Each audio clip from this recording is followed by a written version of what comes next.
So Rick Santorum is now clearly the front runner right across the country in the GOP race. He opened up a double-digit lead nationally in the Gallup tracking polls, and some Republicans are not that happy about it. Of course, we say some because those who follow Rick Santorum are thrilled, but those who aren't say, what happens if he pulls off a Michigan upset?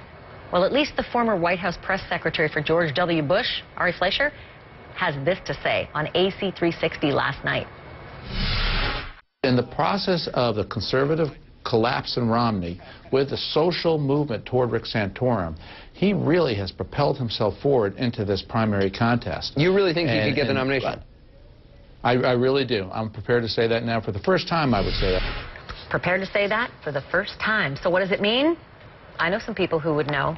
Senior contributor to Politic365.com is Lenny McAllister, joining us live this morning. Also, CNN.com contributor Dean Obeidallah is with us live, and roll call writer Jonathan Strong with us to weigh in as well. Jonathan, I want to start with you. What's up with the whisper rumors already? Why are there whisper rumors? Why is there this memo apparently circulating about how bad this might be for the Republican Party? Why so many haters?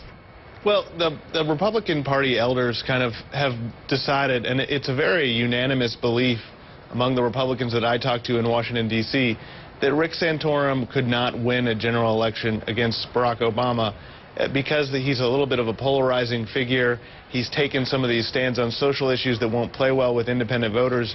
So this is a very strong belief among the GOP elite, and that's what's driving this. Okay, so if they're looking for something else then, if they don't like their group, we have compiled a nice little map of the alternatives. We like to call it To the Rescue. Let's have a look at some of the options for those who don't like who they've got. Let's start with Sarah Palin. Apart from the natural effervescence that young lady presents on any campaign trail, she also presents something like this. It was a soundbite that went on and on. It was a Katie Couric walk and talk interview that nobody forgot. Have a listen.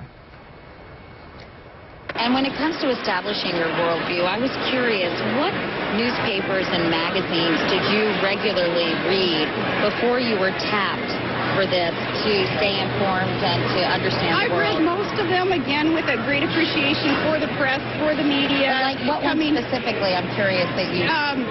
all of them, any of them that have been in front of me over all these years. Lenny McAllister, that was the kind of soundbite that nobody wants to have following them if this is actually a reality. But a lot of people are saying these could be the people who come in a last-minute brokered convention. What's the problem? Well, the problem is Sarah Palin's more polarizing than Rick Santorum. Rick Santorum's become a better candidate over the course of this process through learning more about his family, realizing that he may be against contraception personally, but as somebody in office, he has voted for it. As a public advocate, he has voted for it. So you're starting to see his positions being fleshed out. Sarah Palin has been polarizing since 2008. She has done nothing to unify the country. And if you get somebody like Sarah Palin jumping into a brokered convention, if Republicans think they're having a hard time with Santorum or Gingrich out front, just wait until Sarah Palin gets into the mix. Okay. It's going to be almost a guarantee that President Obama will be a two-termer. So while I like looking at the four of us, let's put our superheroes graphic up again, because there's another guy among those four that a lot of people like and a lot of people wish would want to run, and that's Governor Chris Christie of New Jersey. But there are a few things that he has in his closet as well.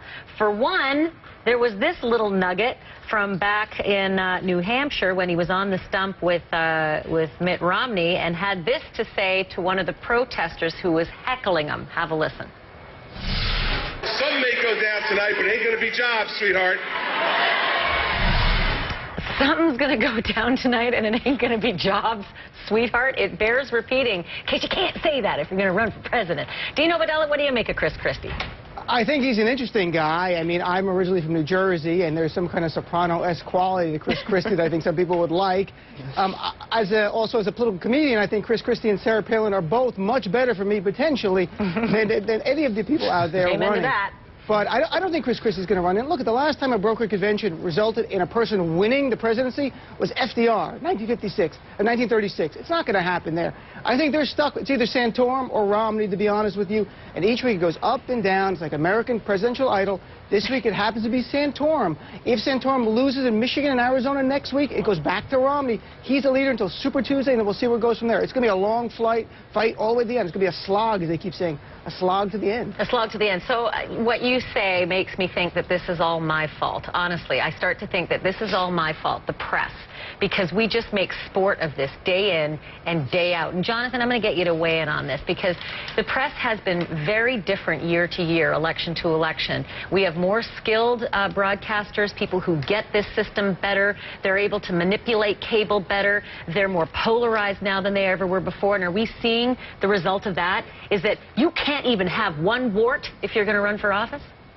Well, you know, I think we live in this digital era where everything is kind of on video now, so it's easier to reproduce and look at over and over again. And certainly, I think that there's been a lot of discussion about this during the campaign, that there's an incentive for the media to want to prolong this GOP race. And certainly, you do see some people rooting for the candidates who are down and out, you know, for the time being, to come back and have a little bit of a comeback. I'm going to go on record as saying I actually quite like that field of four that we put up, including Mitch Daniels and also Jeb Bush. But I happen to like the field of four that we're looking at right now as well. So we'll see how this all plays out. Lenny and Dean and Jonathan, thanks very much. Thanks. Thank you. Also, want to remind our viewers not to miss the last